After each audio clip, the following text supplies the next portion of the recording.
Johnny Truth and the Stolen Statue, based on a true story, written by Thomas Appel, illustrations by Randy Jennings.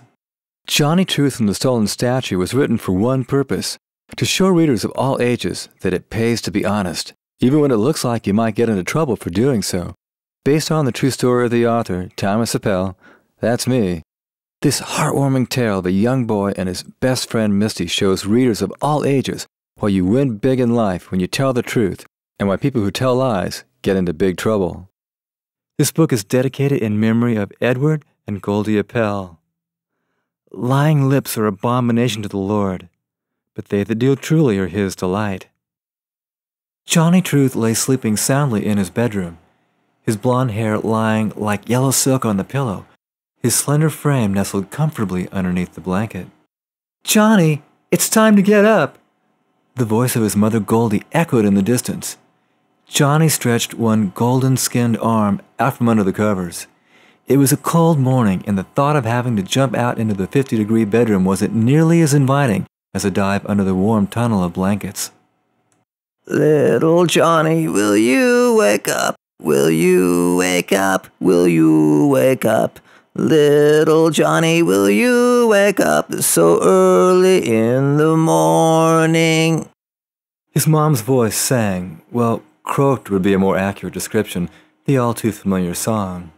Every morning when it was time to get up, she would come into his bedroom and sing the same song. From deep inside the tunnel of blankets, Johnny could hear her singing. "I'm coming," the muffled little voice said. His mom kept up the singing. After the second round, she casually picked up a corner of the blanket and threw off the pile of covers. Out of the bed sprang Johnny. Like a little gold lightning bolt, he shot down the hall to the gas wall heater. "It's time to get ready for school. Go ahead and get dressed, and then you can come into the kitchen and eat your breakfast salad." Johnny loved eating salads for breakfast. He ate one every morning, mixing crisp green spinach, avocados, bell peppers, and tomatoes with olive oil for dressing. He knew that eating lots of vegetables keeps his body healthy.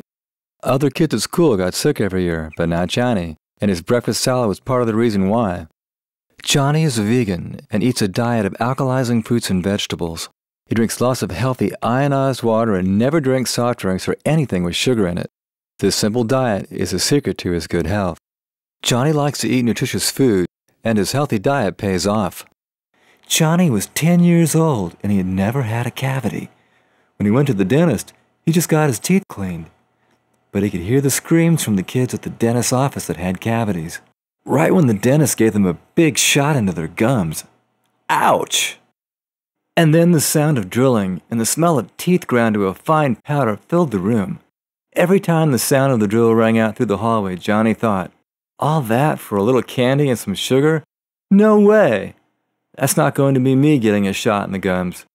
Johnny savored the last bite of his salad and then whisked off to his room, grabbed his school books, and like a rabbit jumped into the space made from the open front door.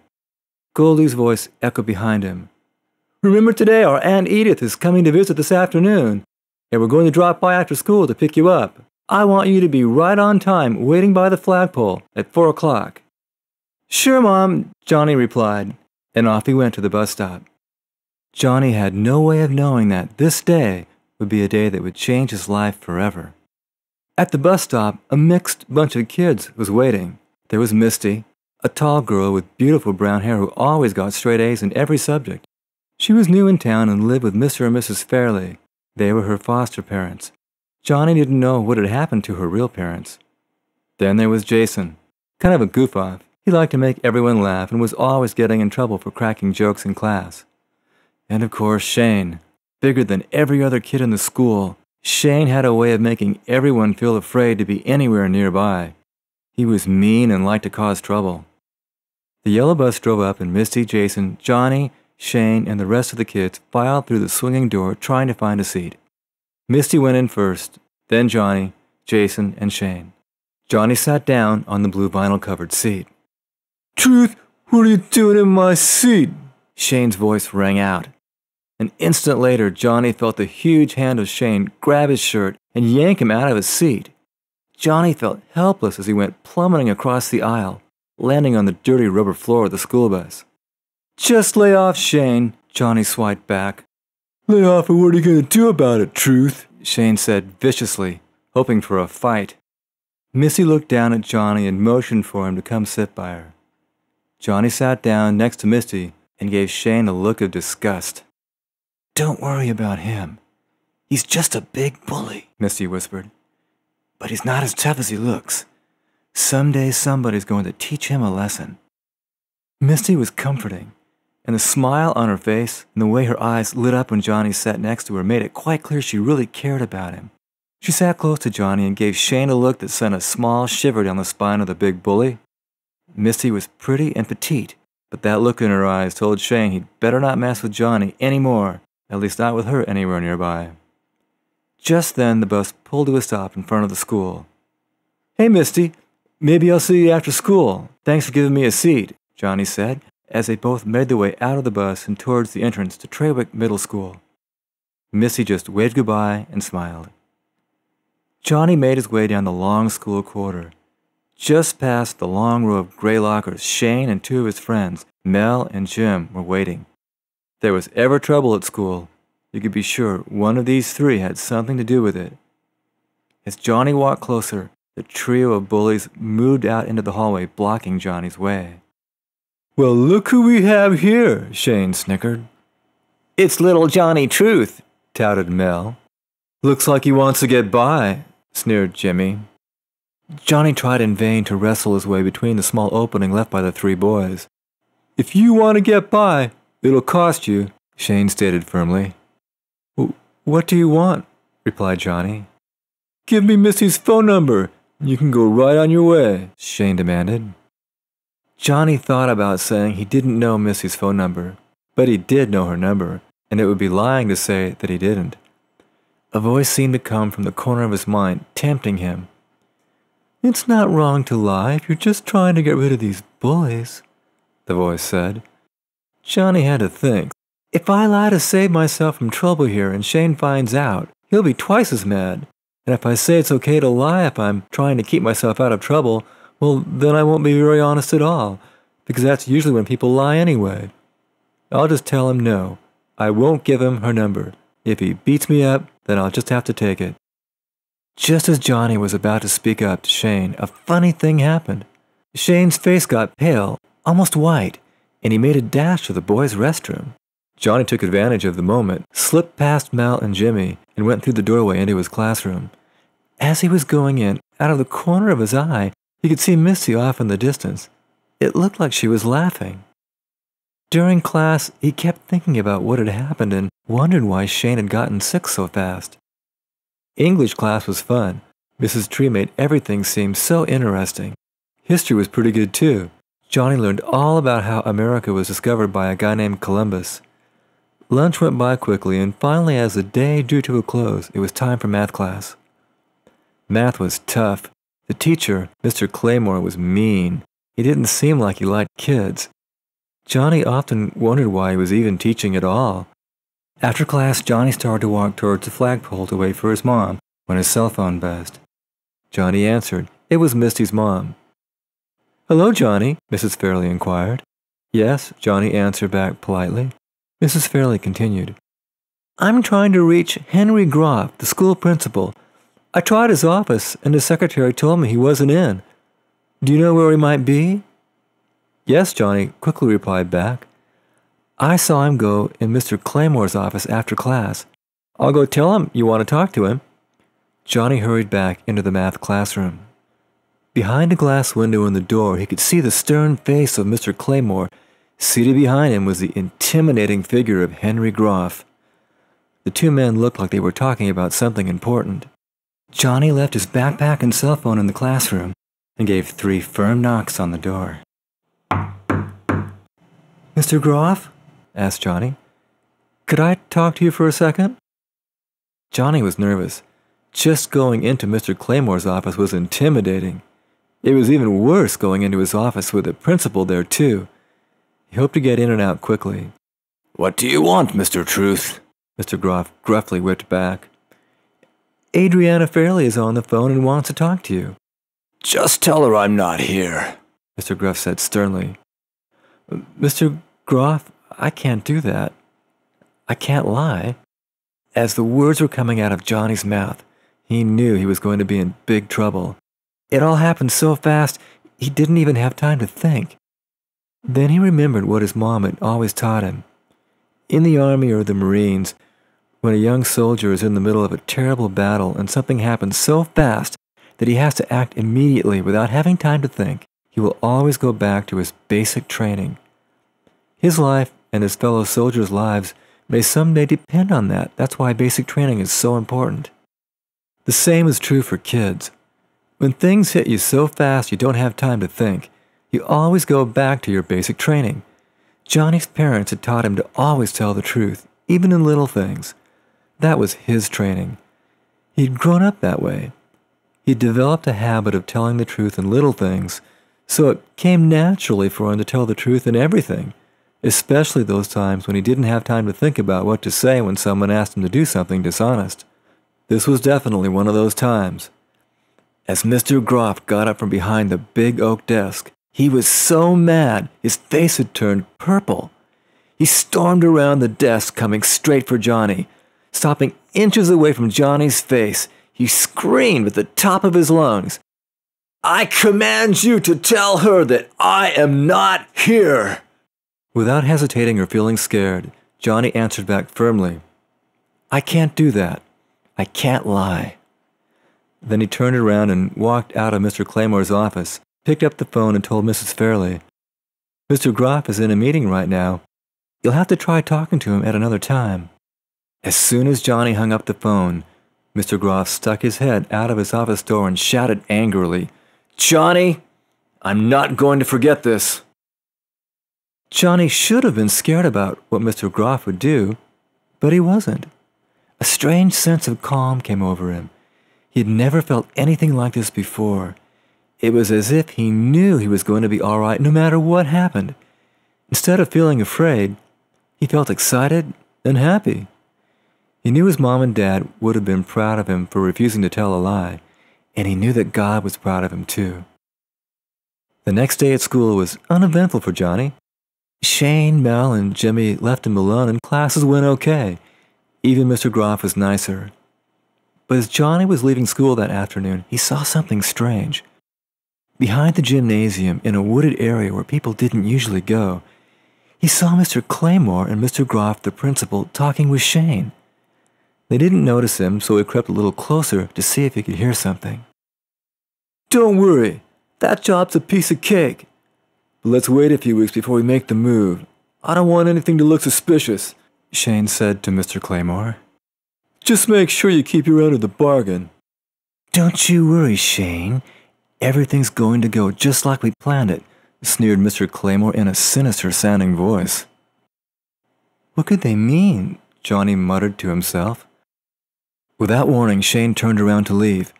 Johnny ducked down behind a bush quickly before Shane or Mr. Claymore could see him. As he was walking home, he wondered what these three could be cooking up. One thing for sure, if Shane was involved, there was something crooked going on. The next morning, Johnny's mom sang her little song to wake him up, just as she usually did. He stood by the heater to get warm, got dressed in his favorite denims, quickly ate his salad, and walked to the bus stop. It was cold. November could be cold in California. Shane was unusually quiet as Johnny and Misty jumped up the short steps into the bus. "Do you feel like Shane is staring at me?" Johnny whispered. "He's awfully quiet. He looks like he's got something up his sleeve," replied Misty. "I saw him talking with Mr. Groff and Mr. Claymore yesterday in the woods behind the gym. They were definitely cooking something up. I've got a bad feeling about this," said Johnny as the school bus pulled up to park in the school parking lot. "Hey, there goes Mr. Groff and his new Mercedes," said Johnny as he peered through the bus window. A slick-looking black roadster sped past the school bus. "He sure drives a nice car for a school principal. Have you seen his house? It's huge. He must have won the lottery or something to afford a place like that." "Don't be so sure," Misty spoke softly. Just then the bus pulled to a stop. "Time to go," quipped Johnny as he jumped out of the bus and ran up the steps to the school entrance. The next few weeks seemed to go by quickly.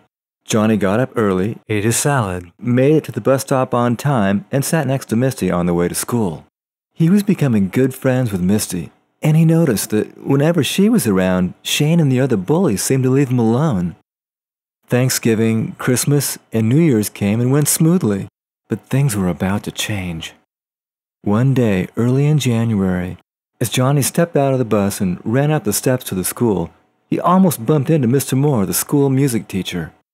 "Well, hello there, Johnny Truth," the loud voice of Mr. Moore greeted Johnny. "Hello, Mr. Moore. Good to see you. I'm looking forward to your choral class today." Johnny was a good singer, and Mr. Moore had selected Johnny to be in a special singing group. But today Mr. Moore had a more serious look. "Johnny, I know you're in a hurry to get to class, but tell me, did you know about the art exhibit that was at the school library?" "Yeah, there's a bunch of ancient sculptures and paintings that are on loan to the school from a wealthy art collector. What about it?" Johnny said, stopping for a moment on the steps leading to the school entrance. Mr. Moore continued.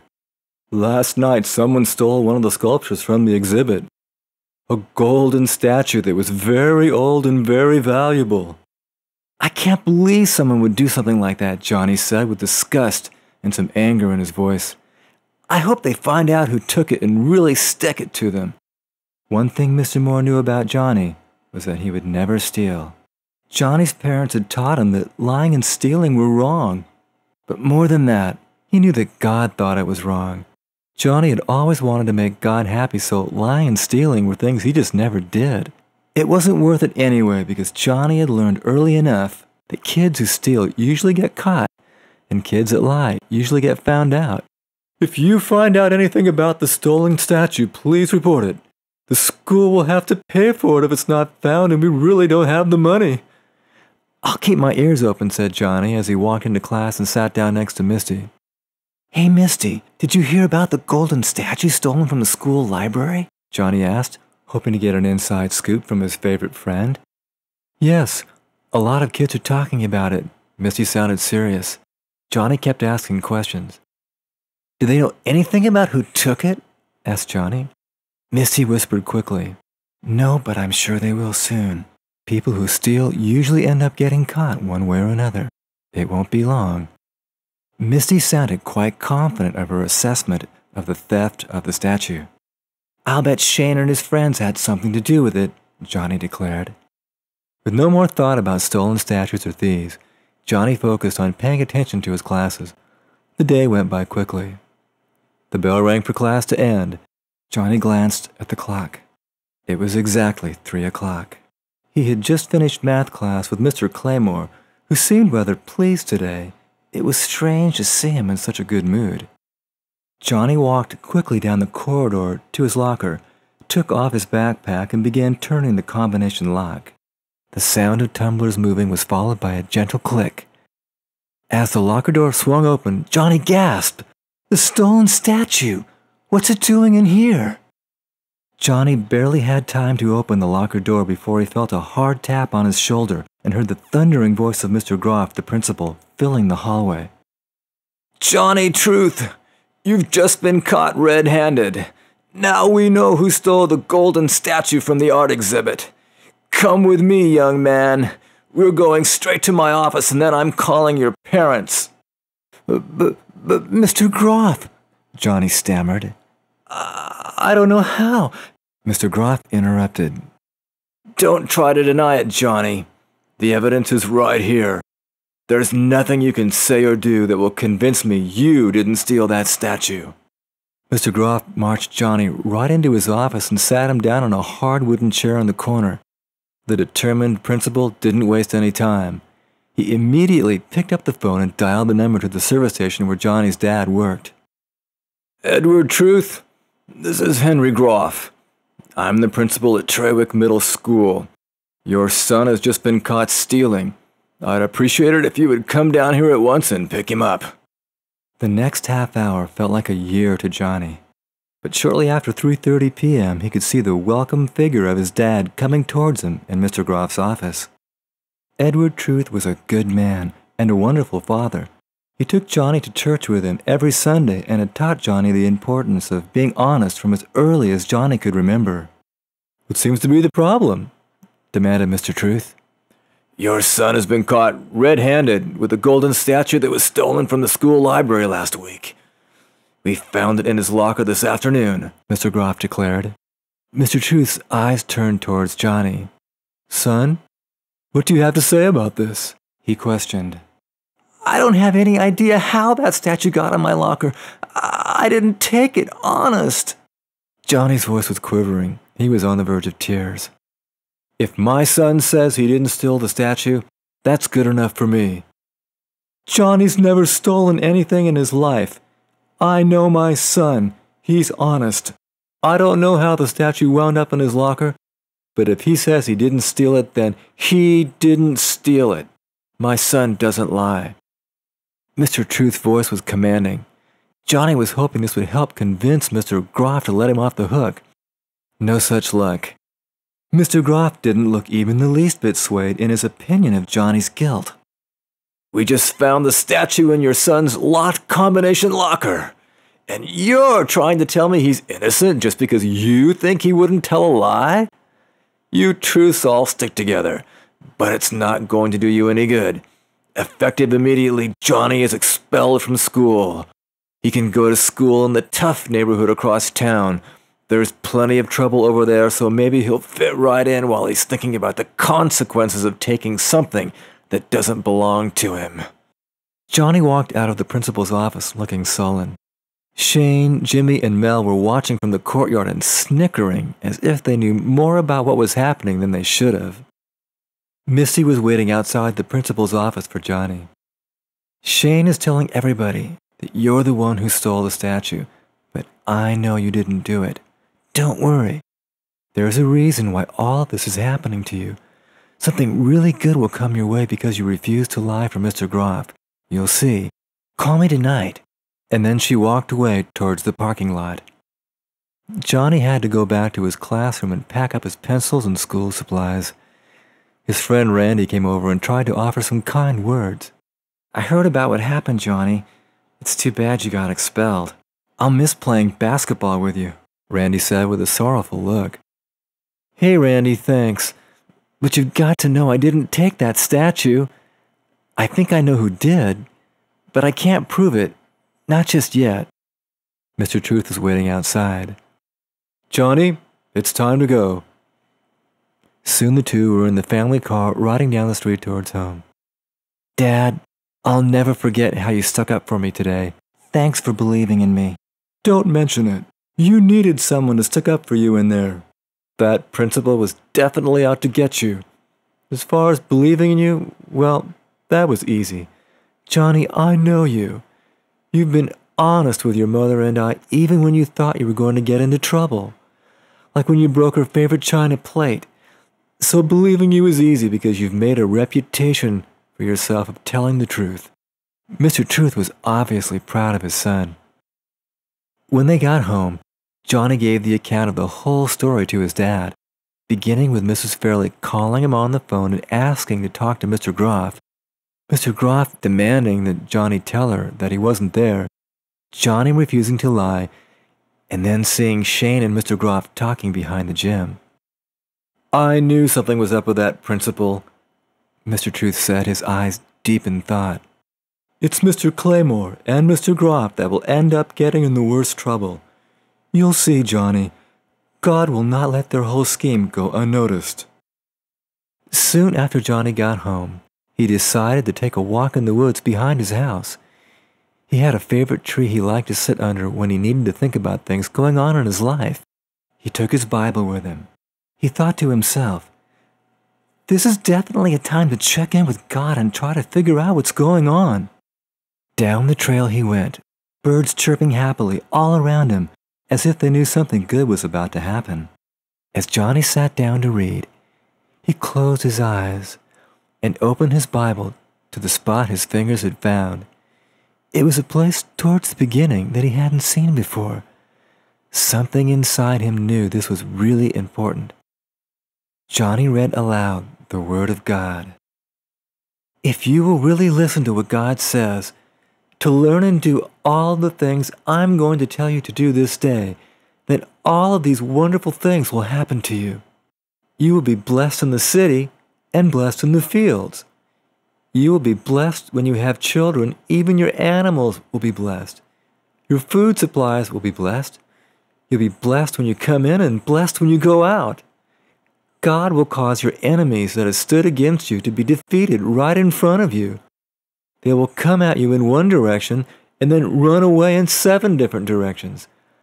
God will bless you in the things you are saving for and in all that you decide to do.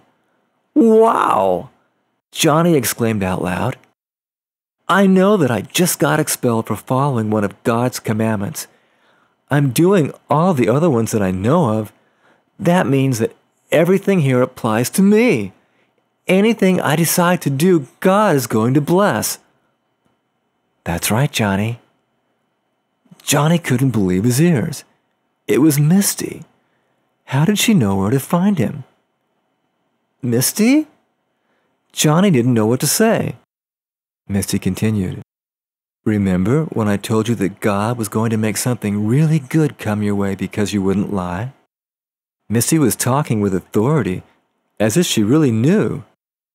We've been watching you closely for a while now, Johnny, and your truthfulness and desire to please God have gotten the attention of God Himself. When you refused to lie for Mr. Groff, the order went out to give you a great honor. How do you know all this? Johnny questioned.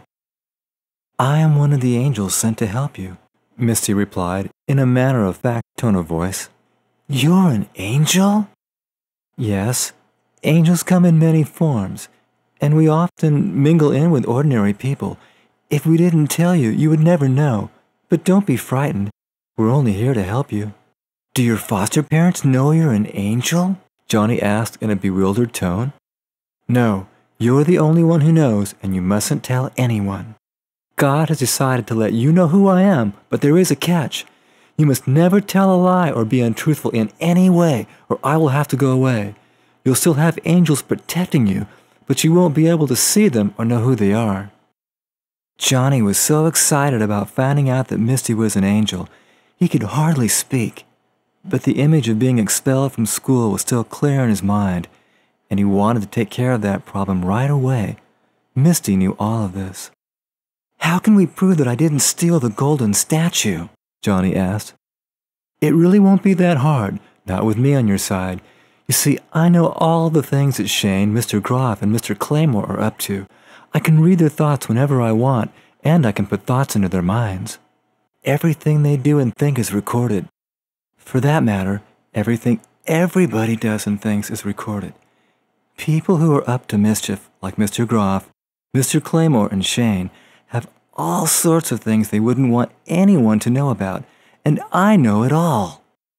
We have certain guidelines we have to follow, but we still have a lot of power over things that go on down here. We watch over people who believe in God very carefully. If you're starting to get into trouble, we can send people to you or send you thoughts that will help get you back on the right track. Many times when you think you've thought of something, it wasn't really you at all, it was us. We send you thoughts to help you go in the right direction. That's one of the ways we guide you. Don't you remember reading in your Bible, the king's heart is in the hand of the Lord. He turns it wherever he wants.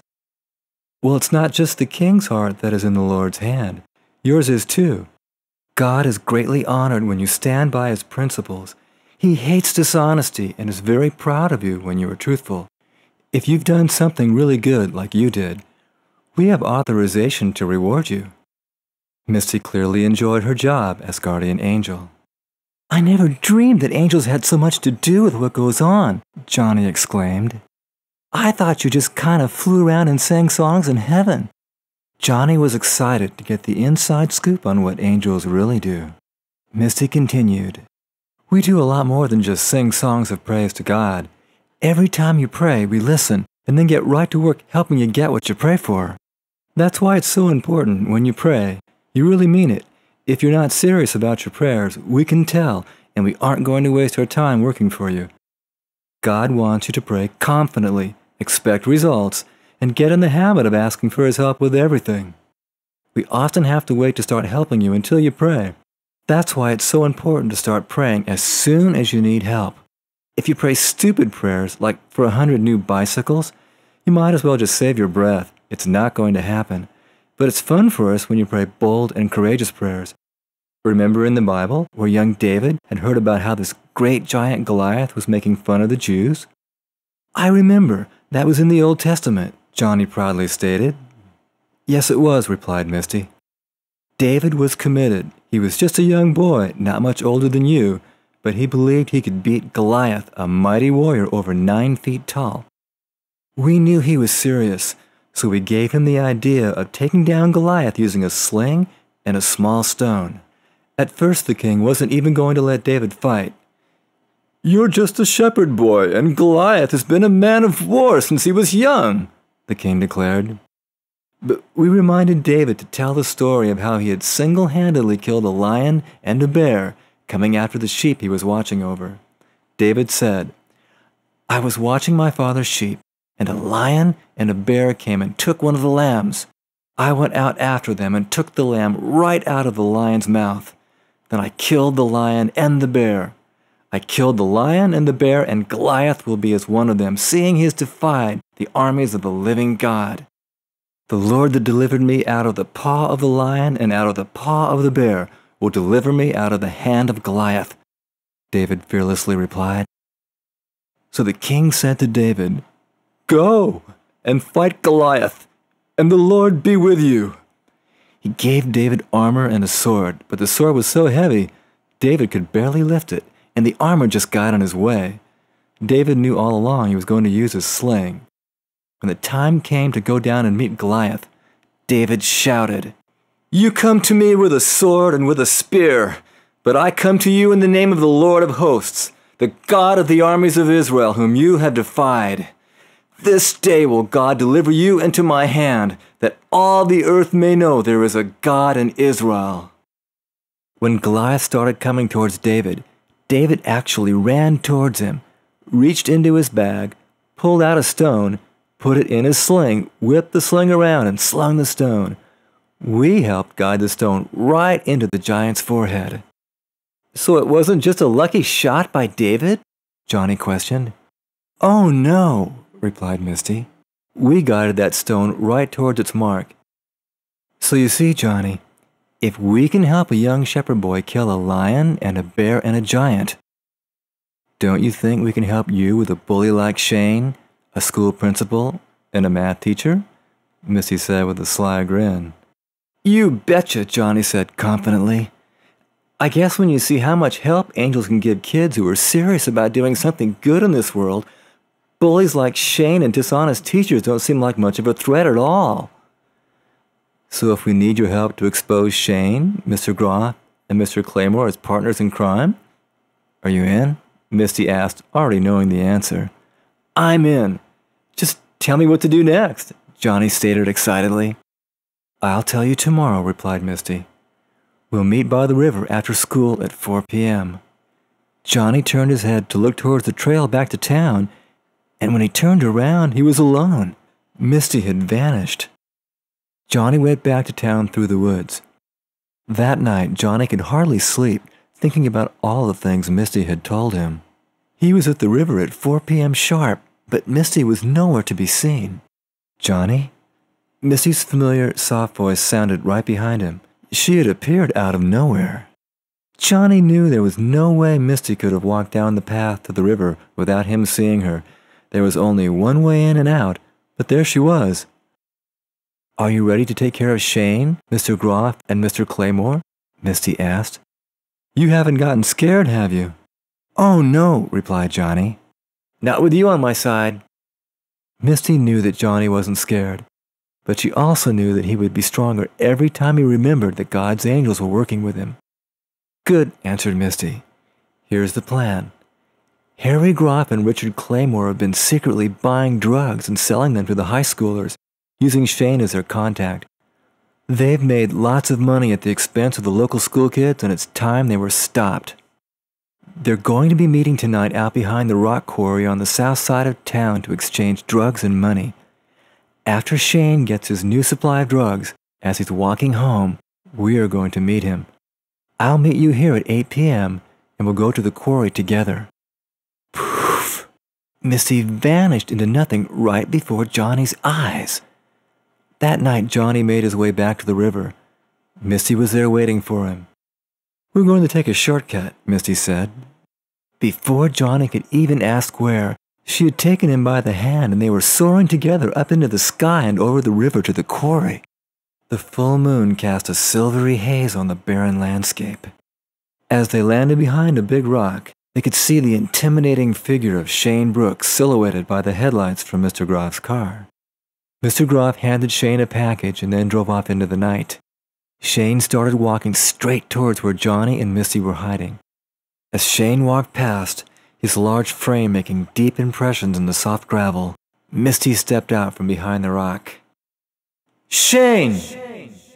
Her voice echoed in the most eerie fashion against the vertical walls of the rock quarry. Shane looked about as startled as a 150-pound 11-year-old could look. Then Johnny stepped out. Misty and Johnny were both carrying flashlights of the most powerful variety. These flashlights were now aimed directly at Shane. "Shane Brooks!" Johnny spoke with a confidence he'd never had before. Shane was frozen like a deer caught in the headlights of a car. He couldn't run away, and he wasn't exactly sure who was speaking from behind the flashlights. Who's there?" Shane replied feebly. "Johnny Truth and Misty Fairley. Looks like you had a busy night," Johnny answered firmly. Shane couldn't think fast enough to come up with a lie, so he tried to turn the table. "Yeah, I was just out here looking for you, Truth." "What are you doing out here?" Shane answered back roughly. "This is no time to act tough, Brooks. We saw everything, and we know you're carrying drugs right now that you were planning to sell to the high schoolers." For once, Shane was completely taken back. His huge frame started to shake. He knew he was caught red-handed. "You're in big trouble, Shane," Misty interjected. "But you can make it easier on yourself if you do 3 things. First, go to the school officials and admit that you were the one who stole the golden statue so that you could frame Johnny.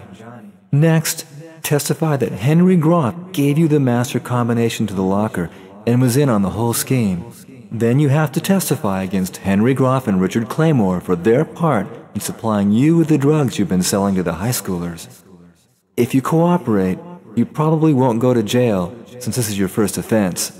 On the other hand, if you don't cooperate, Johnny and I are going to march straight down to the police station and tell them the whole story." Shane could see he was outsmarted and outmaneuvered. There wasn't much else to do but agree. The next day, Johnny's parents got a call from the police station. Mr. Truth put it on the speakerphone so that everyone could hear. "Edward Truth, this is Chief Riley with the Covina Police Department. We understand that your son was recently expelled from school for stealing a valuable golden statue. We have some good news for you. The real thief is here in our custody and he's confessed to the whole scheme. Johnny Truth is free from all charges. But there's more," Chief Riley continued with his impressive voice. "It appears that young Johnny and his friend Misty Fairley caught the thief Shane Brooks red-handed doing a drug deal with the Trawick school principal, Henry Groff, and one of the teachers, Richard Claymore. Groff and Claymore have been supplying the kids with drugs for years. We've known for a long time that someone was giving the kids drugs, but we've never been able to figure out who was involved. Thanks to your son and Misty, we've got the whole caper solved." Johnny's mom couldn't hold it in any longer. "Oh, Johnny, we're so proud of you." Johnny's mom and dad hugged him tenderly. The next day, there was a special assembly at school. All of the kids attended. Police Chief Riley was there, along with the mayor, Mr. and Mrs. Fairley, Mr. and Mrs. Truth, and of course, Johnny and Misty. "Johnny Truth and Misty Fairley, will you step forward?" bellowed the big voice of Chief Riley. "For special bravery and for refusing to tell a lie, even at the risk of being expelled from school, I hereby present each of you with these plaques of honor and a check for $10,000 for information leading to the arrest and conviction of the Covina drug ring. If you had told that one little lie, we would never have been able to stop the flow of drugs into our community. Thank you, Johnny, for telling the truth. And thank you, Misty, for helping Johnny. Everyone in the hall cheered as Chief Riley presented Johnny and Misty with their plaques and the $10,000 check. Misty whispered into Johnny's ear, "If you tell the truth in small matters, God will bless you in big ways. Never forget that." "I won't," Johnny smiled back. Hi, I'm Thomas Appel, author of Johnny Truth and the Stolen Statue. Johnny Truth and the Stolen Statue is based on my true story, and I'd love to tell it to you. I guarantee it will be worth your time to watch the author's video presentation and listen as I tell my story about how one single act of honesty changed my life forever.